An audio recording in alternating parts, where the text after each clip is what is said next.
ne fais pas l'éloge de quelqu'un avant qu'il ait parlé. Ben Sira, le sage, chapitre 27, 7. Nous lisons trop rarement le livre de Ben Sira, pas plus de 7 fois, pas plus de 8, 9 ou 10.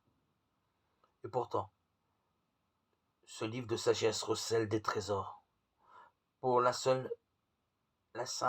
et bonne raison que son auteur a vécu au IIe siècle seulement avant son homonyme, Jésus de Nazareth, et donc à une période très avancée de la maturité religieuse d'Israël. Au long des siècles, la pédagogie de Dieu avait fait son œuvre.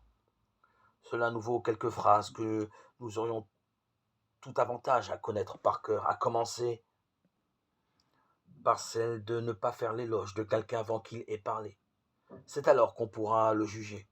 Manière de dire que nos paroles sont le miroir de notre cœur. Dans ce même domaine de la relation aux autres, nous trouvons chez Ben Sira une magnifique invitation au pardon. Souviens-toi de l'alliance du Très-Haut et passe par-dessus l'offense. Ben Sira, chapitre 28, 7.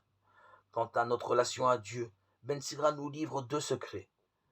L'un, d'abord, est dédié aux veuves pour les inviter à chercher leur consolation dans la prière.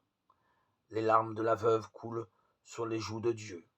Ben Sira, chapitre 35, verset 18. Ce qui est une merveilleuse illustration de la tendresse de notre Père des cieux pour chacun de nous, et en particulier les plus défavorisés, ce qui était le cas des veuves, réduites à une situation de grande précarité à cette époque. Et voici le deuxième secret. Examine-toi avant le jugement, et à l'heure où on te demandera des comptes, tu trouveras le pardon. Chapitre 18, verset 20. À croire que le bon larron avait lu Jésus Ben Sira.